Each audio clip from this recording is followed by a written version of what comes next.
So I hear this from friends, family, coworkers. I see people post it online. Oh yeah, I used to exercise. I ran every day and then my knees, my ankles, my back, something went out. Then I couldn't run, so I stopped exercising. Then I'll hear the same people months or years later go, all right, enough is enough. I need to start exercising. And then they jump right back into the thing that hurt them in the first place. Why are you running? Why are you running? Now, running is great. This is not a video to poo-poo the idea about running. I love running. It's a thing that human beings fundamentally are designed to do. Running is one of those things, or rather being able to run well and far, are one of those adaptations that have made human beings the dominant predator on the planet, besides opposable thumbs, being able to throw with force and accuracy, and then, of course, the ability to think. So for those of you that run for your sport, so you're an endurance athlete, a triathlete, you do a field sport that involves running, you're a tactical athlete, so you have to run, these kinds of things, this is not who I'm directing this towards. Who I'm directing this towards are those of you that are trying to lose weight, get in shape, get healthy, and you think cardio equals running, and I'm here to tell you that it doesn't have to. Okay, so first of all, let's talk about running in terms of movement. So running is different from walking because at a certain point, every other step, you're off the ground. This is a key distinction because when you catch and land, you're incurring additional forces to your muscles, connective tissues, everything in your lower body than you would if you were just, say, walking, for instance. There's just two things. Number one, if those tissues don't have the tolerance to handle the amount of stress that you're putting on them, typically over time, not all at once, right? Then bad things happen. Snap City. That's when you get your knees, lower back, ankles, like these kinds of injuries, right? Overuse, pull a hamstring, so on and so forth.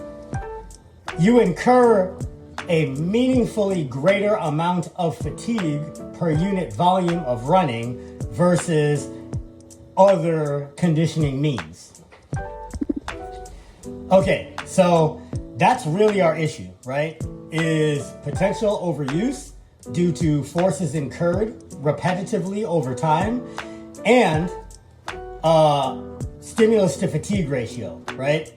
It's running is to conditioning what deadlifting is to strength training. Deadlifting is great, but try to deadlift every day and, that's a trail that's littered with bodies. Okay, so negative. Now I'm going to offer you some solutions, okay? You literally have dozens of conditioning means at your disposal. And before we even get into anything complex like kettlebell swings or barbell complexes, these kinds of things, we can just stick with Globo Gym standard issue stuff. Any gym you go to in America or overseas is going to have some kind of exercise bike, either the Precore or the Life Fitness, first of all. Next, you have step mills, okay? Now you're just walking, but you're walking upstairs. So the incline is going to increase the intensity coefficient significantly, even more so than putting the incline steep on a treadmill, although that's also an option. Then some gyms, particularly CrossFit gyms, might have an assault bike, which is basically an exercise bike, but you also get some upper body movement in there as well with the handles. Then there's different kinds of ergs. There's the rowing machine, like Concept 2 is kind of the gold standard for those.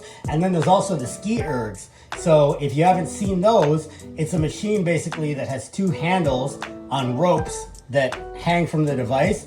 And then you pull on them like this, and it gives you resistance like you're downhill skiing or cross-country skiing. Then, of course, there's the pool.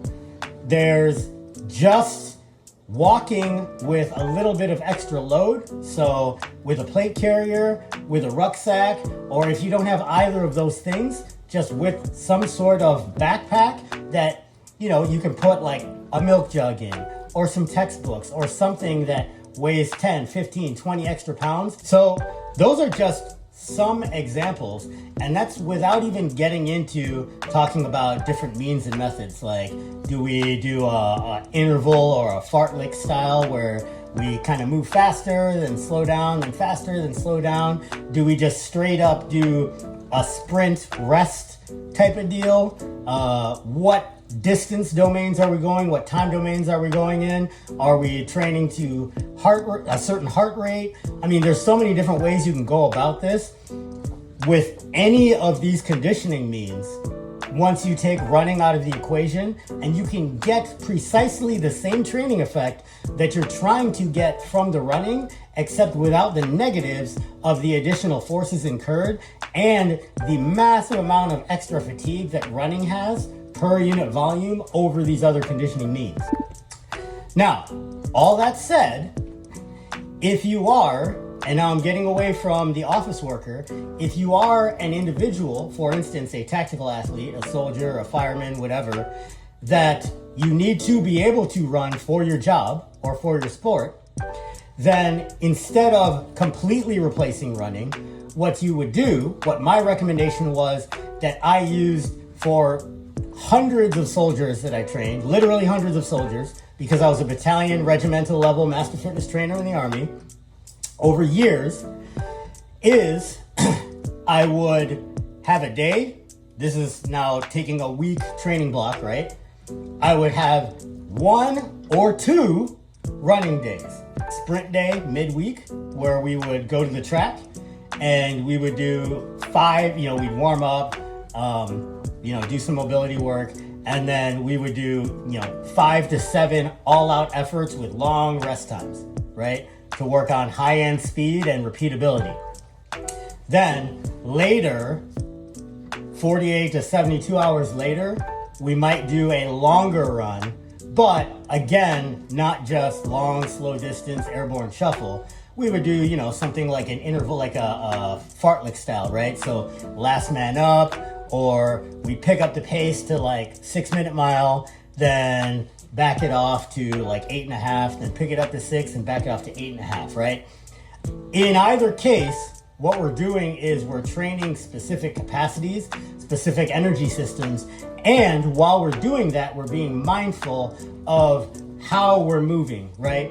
Like how we're stepping, how our feet are positioned, how our hips are aligned while we're running, arm movement, breathing, like all these things, right? Even if you have to run for your sport or your job, you don't need to run every day to be good at running.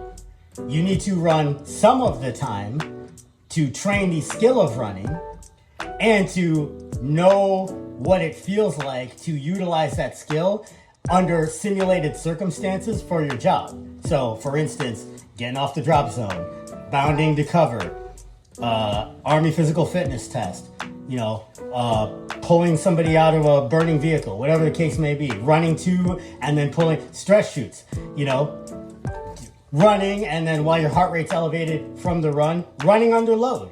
These are things that you need to know how to do. Rather, you need to intuit, you need to know from experience what your capacity is in these things for your job, but you don't need to do them all the time. Just like you don't need to deadlift every day to know what your 1RM deadlift is.